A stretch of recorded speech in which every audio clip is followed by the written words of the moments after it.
Menurut NASA, gempa bumi adalah guncangan intens di permukaan bumi yang disebabkan oleh pergerakan lempeng bumi. Salah satu gempa yang terjadi pada masa penjajahan Jepang di Indonesia adalah gempa pada tanggal 13 Juli 1943 bermagnitudo 8,1 di Pulau Jawa yang menyebabkan lebih dari 213 kematian, 2.096 orang terluka, dan 15.275 rumah rusak di Jawa Tengah dan Yogyakarta. Beberapa bangunan peninggalan Jepang yang masih bertahan setelah gempa tersebut adalah Benteng Pendem Kalimaro, Sekolah Mataram, dan Gua Jepang di Brebes. Gempa terbesar di dunia terjadi pada tanggal 22 Mei 1960 di Valdivia, Chile bermagnitudo 9,5 yang membunuh 1.655 orang. 3.000 orang terluka dan menyebabkan kerusakan sebanyak 550 juta dolar. Salah satu gempa yang terjadi di Indonesia pada masa sekarang adalah gempa bermagnitudo 7,1 di Maluku Utara pada tanggal 4 Juni 2020 yang merusaki 14 rumah.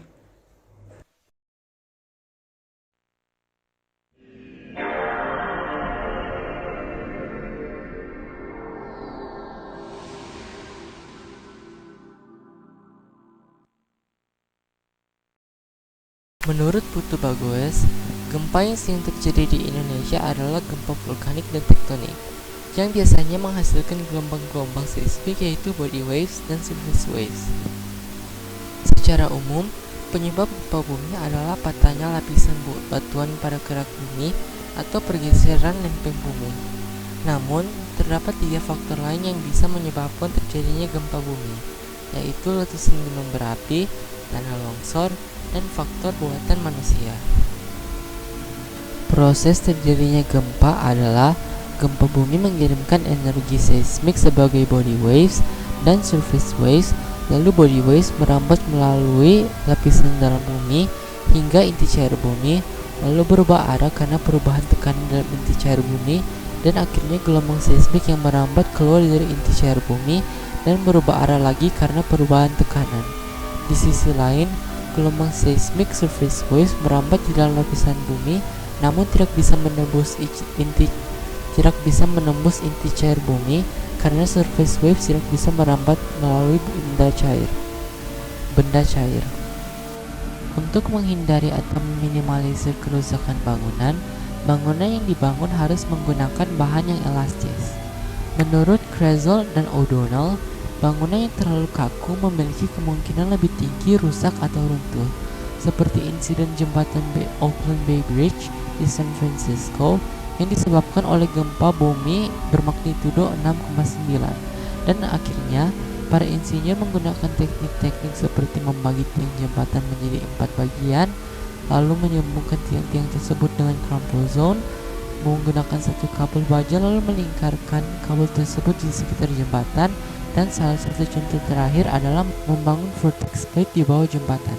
Selain merusaki bangunan, gempa bisa mengancami pertahanan dan keamanan di Indonesia. Menurut Kementerian Koordinat Bidang Pembangunan Manusia dan Kebudayaan Republik Indonesia 2020, Presiden Joko Widodo memerintahkan kepada instansi pemerintah pusat, BNPB, TNI, dan Polri, dan pemerintah daerah untuk bekerja sama dalam pencegahan, mitigasi, dan lebih siap siaga jika terjadi bencana. Namun, jika terjadi ancaman militer seperti sabotase, invasi, agresi, dan lain-lain, ancaman-ancaman tersebut bisa mengancam keamanan masyarakat, dan jika terjadi bencana alam di suatu daerah, tentu saja pemerintah akan memerintahkan tenaga militer untuk membantu dan menjaga keamanan masyarakat yang terdampak oleh bencana alam. Jika terjadi sebuah bencana alam di suatu daerah dan ancaman militer seperti invasi dalam waktu yang dekat atau sama, tenaga militer akan menjadi sibuk, dan hal ini bisa mengancam keamanan masyarakat karena kurangnya tenaga militer untuk menjaga masyarakat jika terjadi hal-hal yang mengancam keamanan masyarakat. Agar masalah ini dapat terhindari, masyarakat dan pemerintah harus bekerja sama untuk mengatasi bencana alam.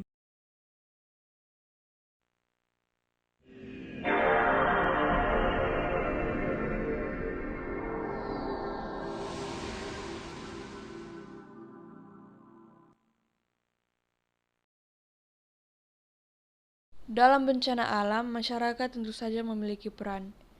Dalam Undang-Undang Nomor 24 Tahun 2007, dicantumkan bahwa masyarakat berhak untuk mendapatkan pendidikan, pelatihan, keterampilan tentang bencana, dan berperan serta dalam perencanaan dan pemeliharaan program penyediaan bantuan. Menurut UCF, terdapat 5 tahap untuk menanggulangi bencana alam, yaitu pencegahan, mitigasi, kesiapsiagaan, respons, dan pemulihan. Salah satu tahap yang dapat dilakukan oleh masyarakat adalah kesiapsiagaan.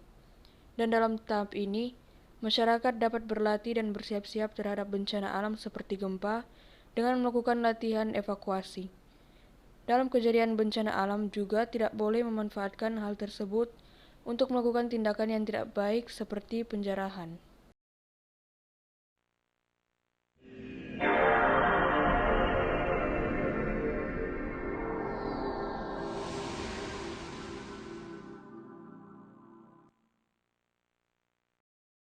Sayangnya saat terjadi bencana alam, masih ada beberapa masalah yang harus diatasi oleh pemerintah. Salah satu contoh masalah yang harus diatasi adalah kasus gempa dan tsunami di Palu yang menerima bantuan yang lambat.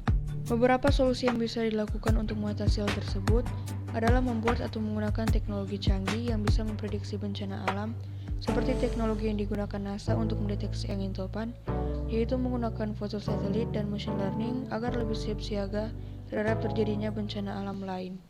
Salah satu contoh lain adalah membangun organisasi atau tempat berlindung di area yang tidak akan tercapai atau tidak dapat dirusaki bencana alam yang sering terjadi di daerah tersebut, agar warga yang terdampak bisa istirahat dan mendapatkan bantuan di tempat atau organisasi tersebut. Ini merupakan hal yang wajib dilakukan karena kita ditugaskan oleh Allah untuk merawat dan memulihkan ciptaannya.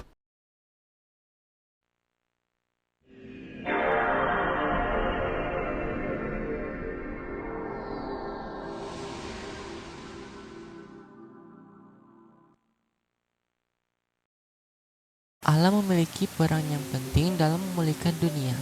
Seperti pada ayat 1 Korintus 10 ayat ke-26 dan Wahyu 11 ayat ke-18, Allah mengingatkan kita untuk merawat dan tidak menghancurkan ciptaan-ciptaannya. Dan Allah juga memulihkan ciptaannya secara langsung, seperti memulihkan orang buta pada Yohanes 9 ayat 1-11 dan juga membuat Zakheus bertobat pada Lukas 19 ayat 1-10. Sebagai manusia yang ditugaskan untuk merawat ciptaannya, kita harus menghentikan aktivitas-aktivitas atau habit yang merusaki bumi seperti penggundulan hutan, menggunakan kendaraan berbahan bakar minyak yang berlebihan, penggunaan bahan kimia yang berlebihan, dan lain-lain.